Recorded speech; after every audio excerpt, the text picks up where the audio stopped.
Hey everyone, welcome back to the Frugal Filmmaker Q&A. That's the show where you ask me a filmmaking question and I try to answer it. Remember, if you'd like your question read on the show, to please send me an email to thefrugalfilmmaker@gmail.com. That's your best chance you have of getting your question read on the show.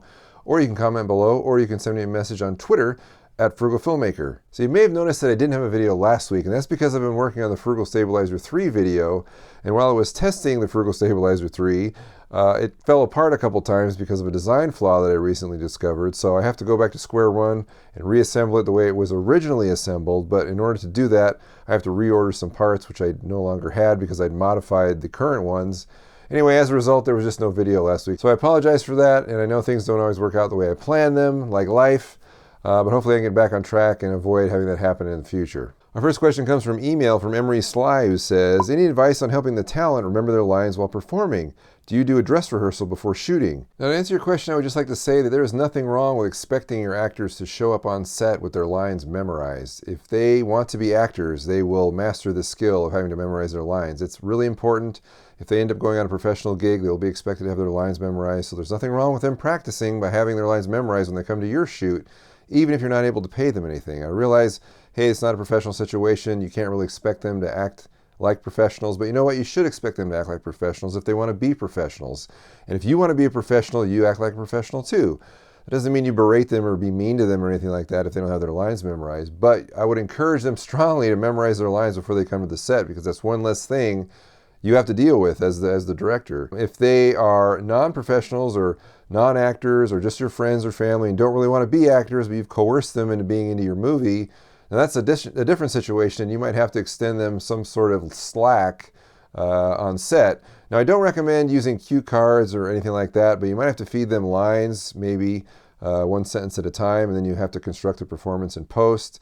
Now, I've done that before, and that really stinks because you have to take pieces from different takes to try and assemble something, and you can't just take one good take. Should you have a dress rehearsal or just a rehearsal before showing up on set? I would highly recommend doing that, because instead of your actors showing up on set and then you and them trying to work out their character issues or how they're going to read certain lines and wasting time on set, wasting the crew's time, and you're burning money on craft and everything like that, just do it in rehearsal and you can avoid all that. You can work out a lot of the nitty-gritty things between you and the actors outside of a shoot day, and that way you can not worry about wasting time on set or not worry about things coming up and you're not being sure how to deal with them. That's one thing I definitely struggle with, is knowing exactly what to tell an actor to get that specific performance I want out of them. However, if I'm doing that before the shoot day, before I arrive on set elsewhere, and just working with them individually in a rehearsal, I think there's a lot less stress, there's a lot more confidence.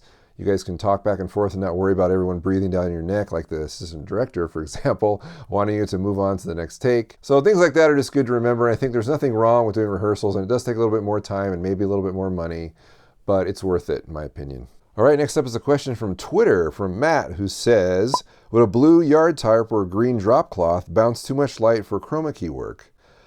This is a really interesting question because I don't know how inexpensive these tarps are. I guess if you have one laying around, you might think about using them, but I don't think they're that much cheaper than an actual chroma key screen or a muslin screen you can find on eBay for $15 to $17 for something that's about 6 feet by 9 feet. I'll leave a link below if you're interested in that. But I will say, Matt, that I think you're right, that there's too much reflection going on in a tarp, because if you've ever tried to hang a tarp and bounce light off of it, light's going to reflect all over the place and you're not going to get an even key out of it, I wouldn't think. Most keys are matte colored, kind of a flat single tone. You don't see a lot of bouncing light off of them, so when you throw light on them evenly, hopefully, you can pull a key out of it. But if you're dealing with something that, like a tarp or a ground cloth, which is kind of shiny, I think you are going to have a problem keying that. If you're wondering about it, just test it. That way you can find out right away if it's going to work or not. Don't just experiment with it on set with everyone standing around, because then you're just going to be wasting everyone's time if it doesn't work. And then you don't have a backup, or you don't have another way of doing it. But I would just recommend getting the real thing. Even cheap ones, really, I mean, they aren't that expensive, and they're all kind of the same thing. They're just big muslin sheets with uniform reflective properties, namely flat or matte in color. Okay, next up we have YouTube comments, and this one comes from Eric, who says, you talk about Foley and creating your own sound library. Any suggestions for low to no budget people on how to do this? Well, first I'd just like to clarify that there is a difference between Foley and gathering sound effects. A Foley artist is someone that actually works in a studio, and while they're watching clips from the movie they're creating sound for, they're actually performing. They're beating on a punching bag, for example, or breaking things, or they're walking on certain surfaces, whether it's gravel or leaves or sand or what have you. All this stuff is provided in the studio, and they just work with all these different props in order to create a aural performance. Collecting sound effects is different. You're going out in the field and you're listening to nature or road sounds or creaky boards or whatever that are actually happening live. You're not really creating those things, although you can create them with different machinery and that type of stuff. As far as advice about collecting sound effects for your own sound library, I think an important thing might be to not just to go out and collect random sound effects, but actually work on a film. And if you are the sound person or the sound designer, you are collecting specific sounds for that specific movie. And as you work on different films, you can actually create your own library by using those sound effects that you created or storing them all in one place. As far as collecting these sounds go, you can always just grab whatever microphone you have and connect it to whatever sound recorder you have. Or if you don't have a sound recorder, connect your microphone to your camera if you have a mic input and collect it that way. As far as collecting ambient tracks, if you just grab your sound recorder, a lot of these sound recorders have dual mics on them already, and you can just take this anywhere, whether it's in a church or in the woods or out by the freeway or whatever, and record your ambient tracks, and that's great for that type of a thing. And also, Eric mentioned a little bit about doing things in post that could be useful. I think you can create an entire video, of course, about layering sound effects in post and how to process them the best you can. I'm not a sound designer per se, although that's one thing I'm really interested in doing more of because I think it's really fascinating, and the effect audio has on the tone of a film and the mood it creates and the effect on an audience, etc., etc. Definitely experiment, go to all different places and gather all different sounds, but I think working on a film where you have a specific list of sounds that you need to collect and develop would probably be your best bet, and then after a certain number of films, you've got a ton of great sounds which you can use in your own movies. Okay, Main Scoop TV says, can you do a show on how to set up a TV show set? Now, your standard TV show setup will typically consist of a set, your host and guest or your talent, and 3 cameras in a studio, and the 180-degree rule. And the 180-degree rule dictates that there is an imaginary line running through the 2 people talking to each other, and that your 3 cameras will stay on one side of the line. Now you have a middle camera which covers your wide shot, and you have 2 side cameras which shoot close-ups as they shoot across your set, getting individual shots of the people talking to each other. And the reason everybody stays on one side of the line is that when you cut between those 2 close-up cameras, it will appear that the people are talking to each other.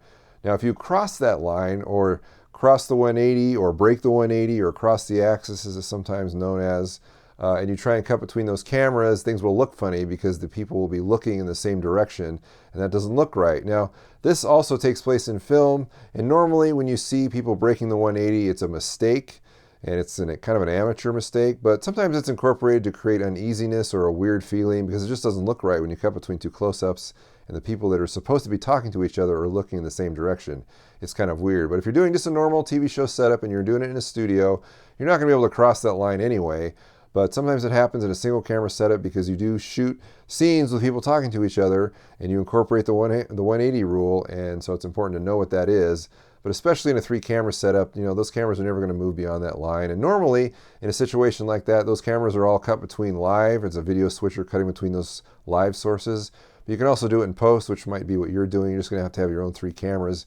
And you're going to have 3 camera operators who know what they're doing, so they know the close-ups to get and to follow which people and whatever. That's normally why it's a better situation to do live, because you can actually talk to those camera operators and tell them what to do, and you can see what they're doing and tell them if they're doing something wrong. And you control the cameras, how they're cut between as you talk to the technical director and blah, blah, blah, blah. But you probably aren't doing a live situation here. You're doing a multicam shoot where you're cutting all this in post. So you just kind of have to let your camera operators go, and hopefully they know what they're doing if you tell them what they're doing.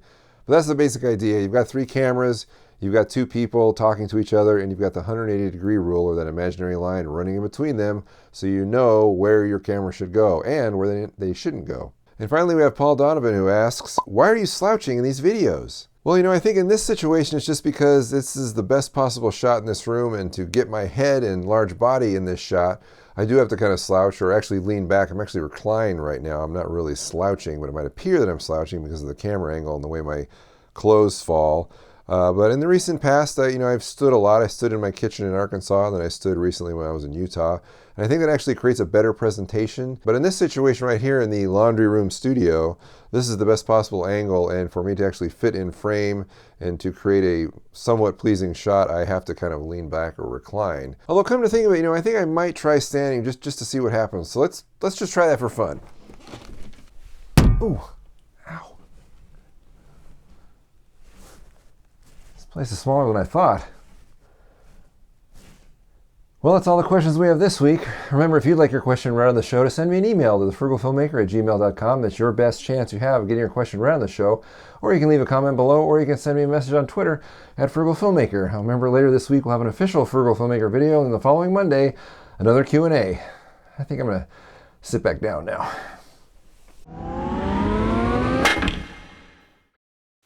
So what do you do when you can't gaff tape something to a window because of moisture? Support it from below.